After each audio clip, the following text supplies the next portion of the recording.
No, I think it's supposed to be like they're high and that's why they don't know what they're doing. Oh, well, because the mushrooms. Yeah, It's hard to tell because it looked like the actual mushroom from Super Mario. yeah, Fuck. I always said that. As a kid, I always used to make a joke. When I first discovered what magic mushrooms were, I was like, oh, is that the reason why Mario gets so big when he eats mushrooms? Because he's just like tripping the fuck out and he's like yeah. destroying everything.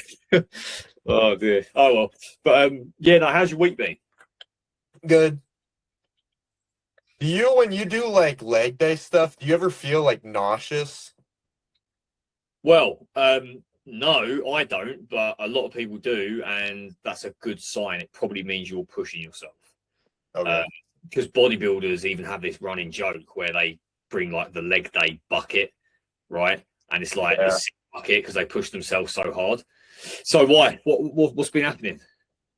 Well, like every leg day, this last one especially, I felt like I was gonna like actually puke, but usually I get like sick. So I don't know if I'm just like pushing myself too hard or if I have like recovery issues or something. Wait. Say that again. So, do you say usually you get sick?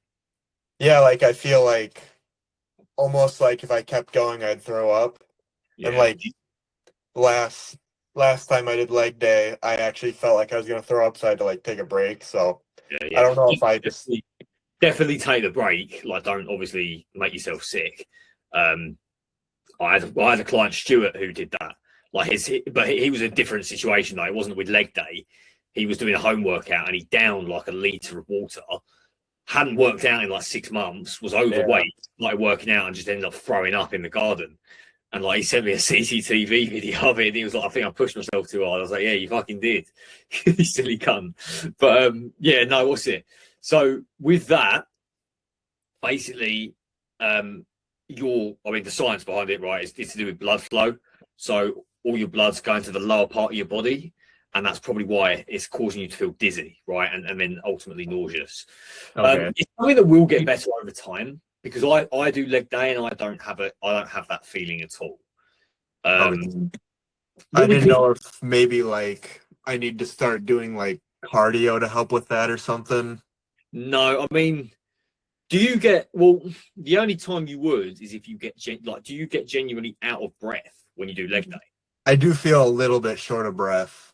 And is it like tight on your chest or just like high heartbeat kind of Just kind of situation? like a higher heartbeat and like I feel like I'm trying harder to breathe, but I don't know if that's just because I'm Yeah, that's not unusual. Um, okay. and do you notice this more on squat days or leg press days?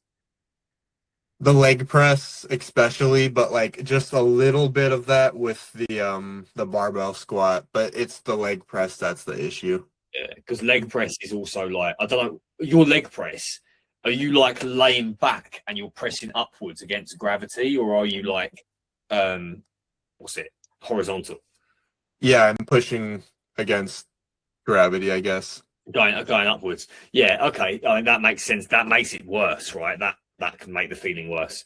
Um, Part of this, I might say, is due to the cut, which is what we're going to do on the call today. I've redone your plan, and we're going to run a refeed for 2 weeks. Now, not the refeed from before, where it was just like some extra carbs to kind of fuel the cut.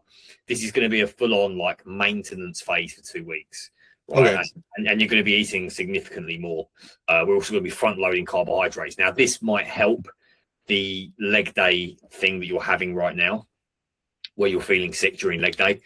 Um, but most importantly, this is going to help basically reset your hormones. It's going to recalibrate your system, so your metabolism is faster.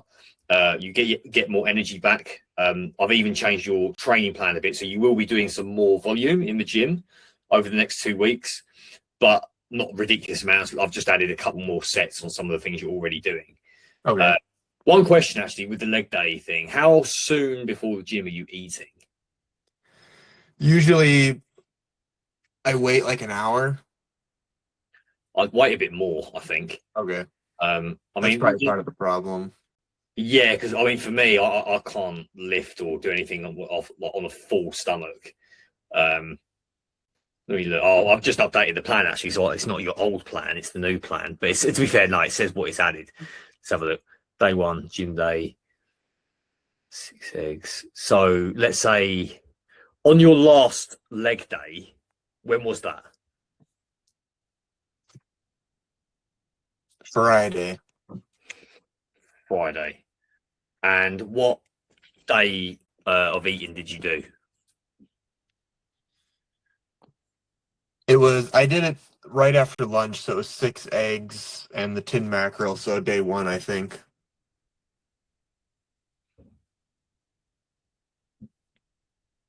Okay. Sorry. Yeah, you threw me off where you said lunch. So yeah, because that's at what time did you eat? Was it at 9 or 10 a.m.? I think it was at 11, and then I went to the gym at 12, so. Yeah. See, that's quite hard. Also, I'm going to take the blame for this. I mean, actually, no. To be fair, it does say on the plan pre-gym at 4 p.m. So I'm guessing maybe your day changed because what you've done, you've gone to the gym without eating any carbs, right? You've had 6 eggs and 20 grams of cheese and 1 tin of mackerel, and you've not eaten any carbs. Okay. So what? Okay, this is what we're going to do, right? I kind of slept on this for you because I know you've been following the plan hard, but you don't have any issues with cheating or anything. But we're going to start tracking. So obviously we're already tracking the lifts, right? That's totally fine. In fact, that's kind of not massively important where we've been cutting. But what I'm going to do is give you a progress tracker, which I've been using for Jonathan, I've been using for Daniel, been using for other clients. So let me create this document for you. It's just going to be a Google Doc, and all you do is fill it out every day. You simply share my let me share my screen. All right, we'll do that. Because basically what's happened is on that day, you've gone to the gym without eating any carbs. Okay. And that is going to massively impact your feeling. Plus, it's quite a fatty meal. So you've eaten 6 eggs, 20 grams of cheese, 88 grams of tin mackerel, which is fatty. So that's slower to digest. And then when you go to the gym after an hour, that's still sitting in your stomach digesting. That's probably why you felt sick. Okay. So definitely, I mean, let's have a look at the refeed plan. So do you have access to, because you do have access to it on yours, didn't you? Is it just the doc? Yeah, the Google Doc, it's called Tyler's new plan. Yeah, I think I see it. It looks different. Because it says on there, so on every day it says what's been added. So like day one, so what we're doing is front loading your carbs now. And when we resume the cut after this, we're gonna be more sensitive to your time of when you train.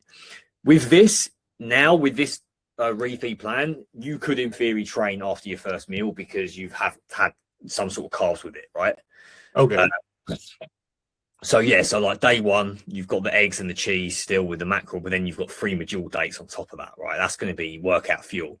And then later on, with the dates dipped in raw honey, you have 20 grams of butter with the dates. So what I want you to do is weigh out that butter, make sure it's 20 grams, and then slice the dates down the middle, cut the butter, put it in the dates. Tastes fucking delicious, and you can still dip it in the raw honey. That's going to be like heaven. Still keep the juice with the creatine. And obviously added banana, added apple.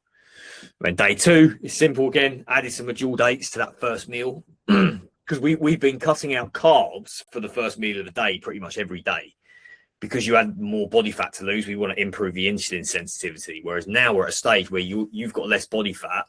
You're going to be more insulin sensitive.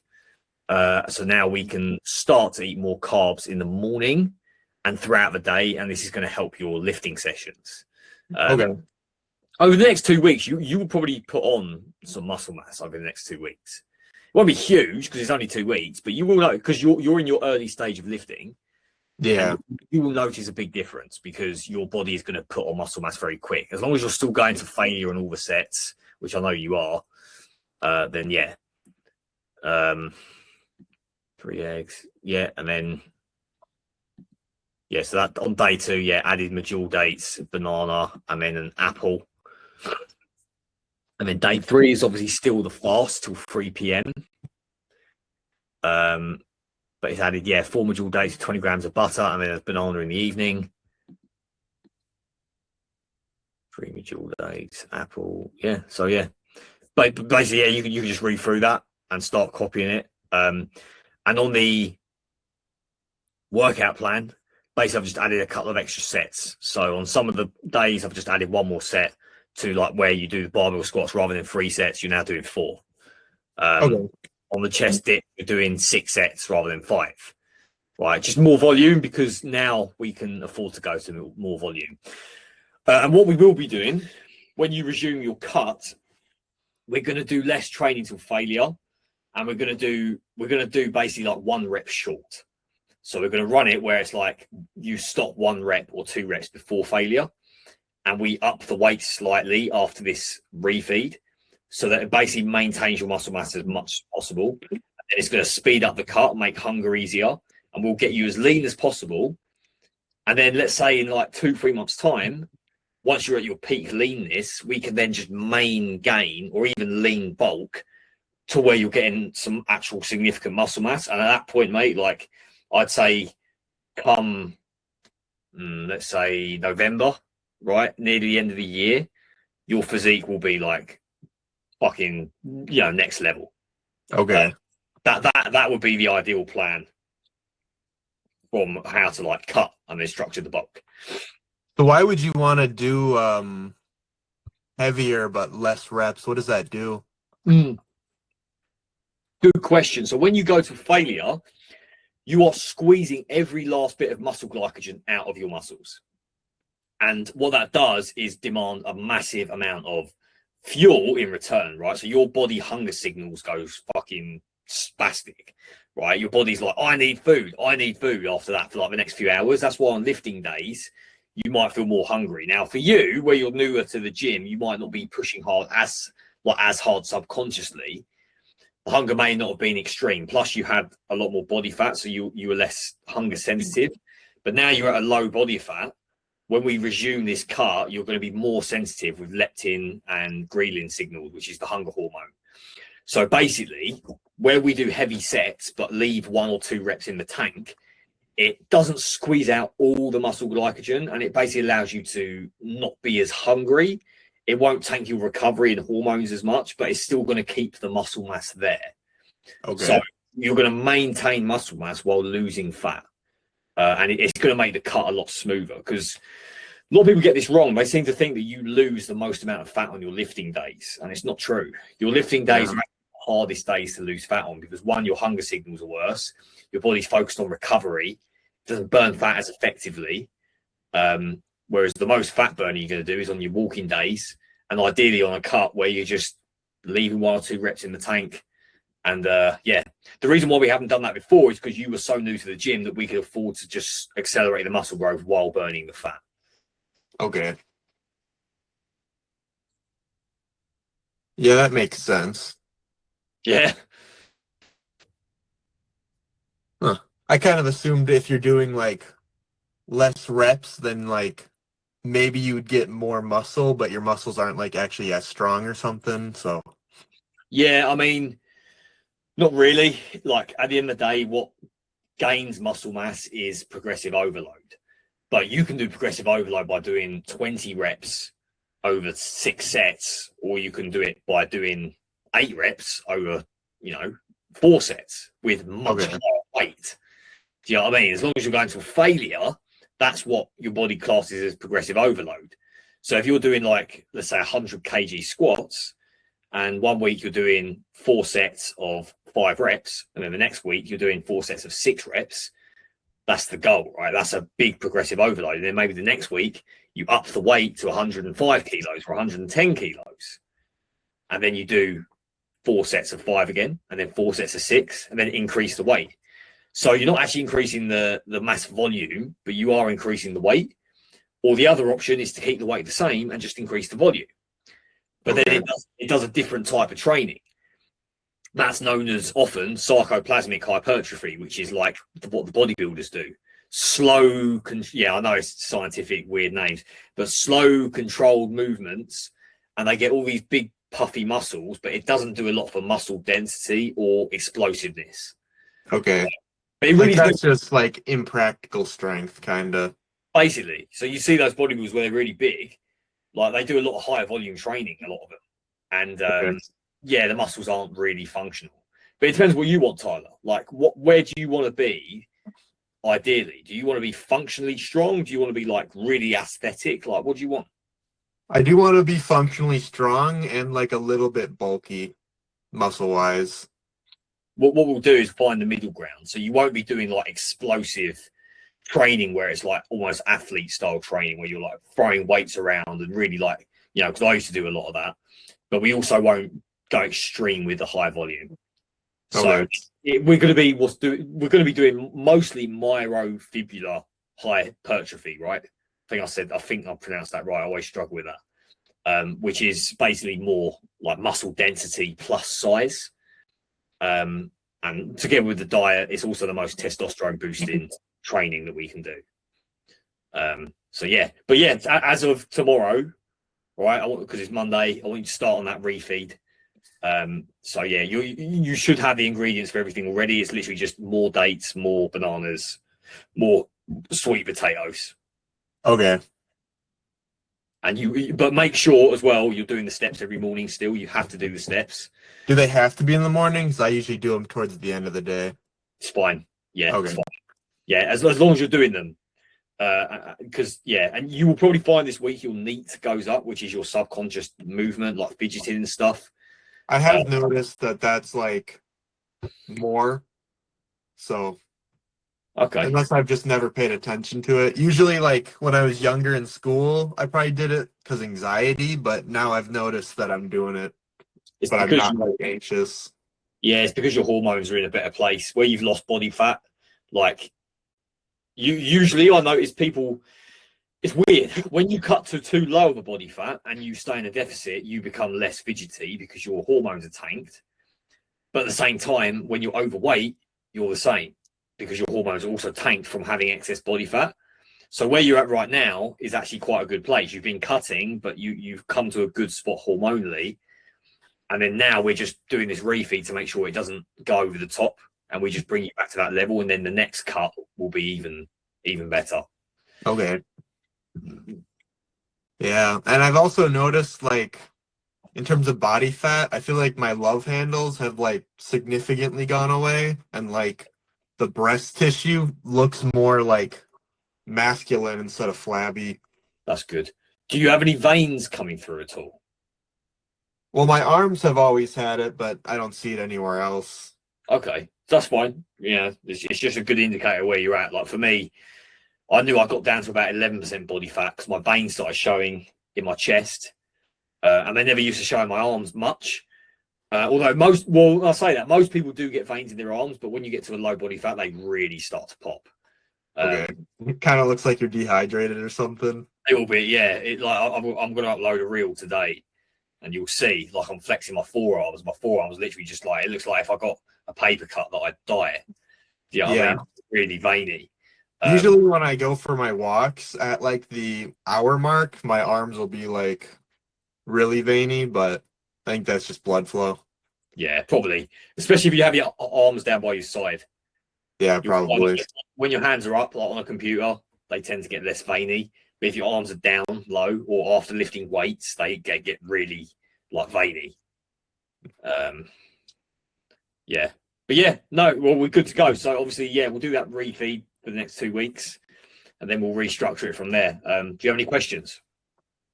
No, that the leg day thing was my only concern. Yeah. So like working out, should I wait 2 hours after eating or should it be longer?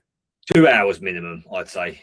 Okay. And then if I do start feeling sick, like should I do it at that first sign of fatigue and take a break, or is there like a because usually when I do arms, there's no fatigue at all. So if I'm doing leg day and I sense like a little bit of it, should I like take a longer rest? Yeah, definitely. As soon as you start getting that sensation, take longer. Okay. And breathe through your nose. Like people don't realize breathing through your nose literally sends more oxygen throughout your body. If you're breathing through your mouth, it's very different. But if you like, take focused breaths through your nose and make sure they're deep, I guarantee you'll feel so much better. Okay. Because because to be fair, like, I used to get nauseous, and I don't think it is cardio because I used to get it even when I trained MMA, and I used to be like quite fit cardio wise. I would get nauseous when I lifted heavy weights, and I think it's just your body's tolerance for heavy weights. Now, like I do really heavy squats, and I just feel really locked in with it, and I feel comfortable doing the squats. But back in the day, I used to feel really fragile doing squats, and if I did any sort of exercise, I'd feel really, like same as you, nauseous. Okay. But it doesn't have to be like that. So just take a longer break, deep breath through your nose. It'll make a difference. And obviously, you've got the carbs now as well. Okay. Yeah. All right. I think that's all I was wondering. Nice one, Tyler. All right. Well, smash it this week. Track your weights closely. Start using that tracker. I'll obviously fill that out every day. It takes 2 minutes. So actually, with the tracker, mealtime 1, is it just the time you want to know? And what you ate. So put what you ate and then the time. Okay. So it says like meal 1. So that'll be like, let's say you put Tuesday, the 17th of March, day 2. And then you'll say meal 1, 6 eggs with 20 grams of cheese, time, whatever the time is. Okay. And then after that, you might put, the gym. And this is the time you did the gym. And then this is what you did. Also put the walking in there as well. You might as well just chuck in the time that you walked. Okay. All right, dude. Well, we'll get it next. Just remember to book in. We'll speak in about a week's time. Okay. See you then. See you then, bro. Keep smashing it.